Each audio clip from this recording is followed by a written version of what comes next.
Do we have a question from this mic here? Sure. I just first like to say thank you for coming here. And my name is Puya. So I'm a student drama. And I come from Iran, not Iraq. Iran, the old name Persia. So I come from a religious family. My family are Muslim. But I was born as a Muslim. But I didn't want to born as a Muslim because, so as a family I born. But still I haven't accepted Islam because of some certain points. My main question was about the time, like ancient time, back to the 1,000 years ago, when the time the Islam come to my country and we became a Muslim. So as I read in the history and those kind of stuff, I found it out that the Arab countries, so they attacked to my country and they invade my country and they brought Islam by force without my king. But in the Islam way, if you're going to promote your religion, doesn't mean that you have to force it to somebody else or you have to make them to accept that religion. Because, human being means freedom. So anyone, they should have a right, human rights. So maybe those people that didn't want that religion, so why they have to attack and, to bring it by force? That was the main question that made my heart a bit, to make my belief go down. So. Brother, are you Parsi? Pardon? Yeah, I'm from Fars. Are you a Parsi? You mean Farsi? Are you a Parsi? Are you a Zoroastrian? No, I'm not following any religion. You don't belong to any religion? I don't believe. But you said your parents were? My parents were Muslim, but because of this confusion and stuff, I never tried to follow the religion. I just believe in real God and doing the good things. So you believe in real God and good things. What are the good things? Where do you get the good things from? Good things like I don't harm the others. Whatever I'm doing, not try to harm the others. That's the first thing. As much as you can do the good things, even helping the others, and believe in the real God, not worshipping a stone or leaf or whatever. And I believe God is single. So, but I didn't. So you have your own philosophy. So you want to bring a new religion? I'm not going to make any religion. I'm just following my brain because as I know, God gave us a brain. So I didn't make my mind busy by following the books. When I was 10 years old, I was just thinking until now even. So I tried to follow thinking, he's saying, God as long as not a stone. Who told you stone is not a God? Anyway, I'll answer your basic question. Your basic question is that Muslims came to Persia and they conquered and they forced people to accept Islam, so no one should force at all. I agree with you. Point to be noted is that today the media promotes that Islam was spread by the sword. I am aware that there are certain black sheep in the Muslim community and there are certain Muslim rulers who did wrong things. But as a whole, Islam was never spread by the sword. Islam was never spread by the sword. It's spread by sword. Sword. Sword means force. Force, yeah. Like you said, now Muslims came and conquered Persia, etc. You see everywhere it's happening. There are wars taking place. But in Islam, it's clearly mentioned in Surah Baqarah, chapter 2, verse number 256. La ikraha fid deen. There's no compulsion in religion. Truth stands out clear from error. What we see today, if we analyze, that we Muslims, we were the lord of the Arab lands for more than 1400 years. For the past 1400 years, the Muslims were the lord of the Arab lands. For a few years the Britishers came, for a few years the French came, but overall the Muslims were the rulers of the Arab land. Yet today, there are more than 9 million Christians who are Coptic Christians. That means they are Christians since generation. If the Muslims wanted, they could have forced each and every non-Muslim to accept Islam at the point of the sword in the Arab land. These more than 9 million Coptic Christians, they are giving Shahada, they are bearing witness that Islam was spread by the sword. We Muslims, we ruled India for more than 1,000 years. We ruled India for more than 1,000 years. If we wanted, we could have forced every non-Muslim Indian to accept Islam at the point of the sword. Today, more than 80% of the Indians are non-Muslims. These more than 80% non-Muslim Indians, they are giving Shahada, they are bearing witness that Islam was spread by the sword. Which Muslim army has come to Indonesia? Indonesia today has the largest number of Muslims in any country, more than 200 million Muslims. In Malaysia, more than 55% of the citizens of Malaysia are Muslim. I am asking you, which Muslim army came to Malaysia? Your country, which Muslim army came? Which Muslim army went to the east coast of Africa? It was the business, it was the traders. When they came here, people accepted this religion. It is the media hype which talks about Islam was spread by the sword. Yes, there were a few people. There were a few black sheep of the Muslim community. Brother, you asked the question, you are listening or you are raising the hand? Okay, sure. You asked the question, you gave the background, I listened to it, and now you want to raise your hand. I have not completed my answer.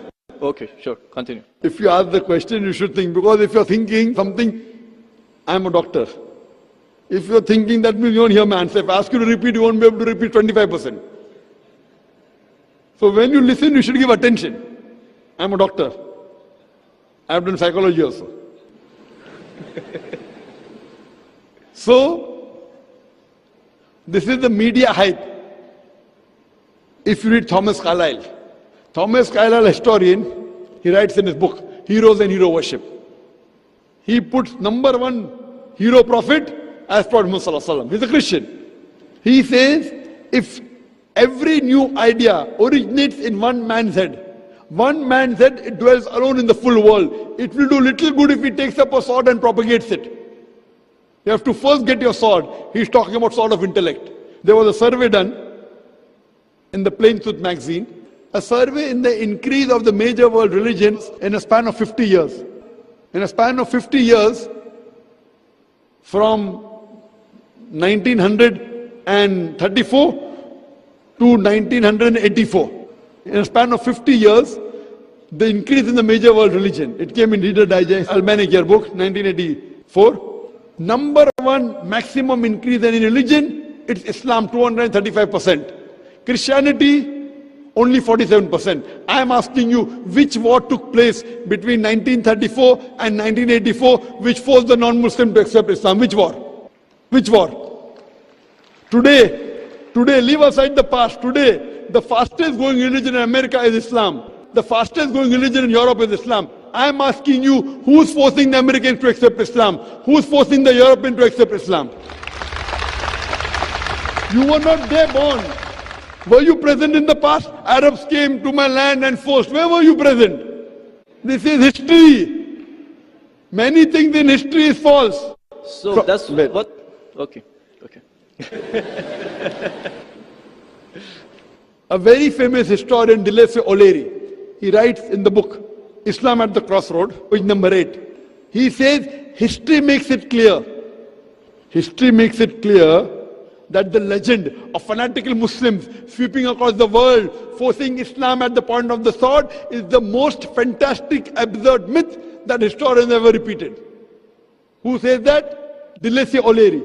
History makes it clear that the legend of fanatical Muslims forcing Islam at the point of the sword over conquered races is the most fantastic, absurd myth that historians ever repeated. This is just in the media today. Muslim terrorist. I am asking you, did any Muslim attack you in this country? No, never. But the media says Muslims are terrorists. Yeah, media is just nonsense. Yes, same way your history is also nonsense. When media is nonsense, the history is also nonsense. Some is correct, some is wrong. That's the reason, if you hear the answer, I would like to end my answer with the quotation of Dr. Adam Pearson. Dr. Adam Pearson says that people who worry that one day nuclear weaponry will fall in the hands of the Arabs, they fail to realize that the Islamic bomb has already been dropped. The bomb of peace. It fell the day Prophet Muhammad, peace be upon him, was born. Good. Thank you, Doctor, for your answer. But the point is, I didn't get the right answer because that's not media, that's history. And history is not something that can be written the false way, because if it be written the false way, it can be changed. But that was the true history in all over the world and is written every Brother, did you hear my quotation of Dilese O'Leary? Can you repeat it? Repeat what? Repeat Dilese O'Leary's quotation. I said it twice, not once, twice. Most of my answer was once. I said twice. Now repeat it. Repeat at least 50%. So what's the point of repeating that word? I want to know whether it went into your head or not. No, because that's what is in my head that is a history first thing. I am asking you, can you repeat the statement, the answer which I gave earlier? If you cannot repeat, that means it's useless me repeating the answer. You're not listening to me. You're thinking something. No, I'm listening to you. You're can you repeat? That is media, that is false. Can you repeat the statement of Dilese O'Leary, a very famous historian? No, I can't. I'm saying it for third time. Listen. Listen to it and go behind the queue. Deleuze O'Leary says that history makes it clear the legend of fanatical Muslims forcing Islam at the point of the sword over conquered races is the most fantastic, absurd myth that historians have ever repeated.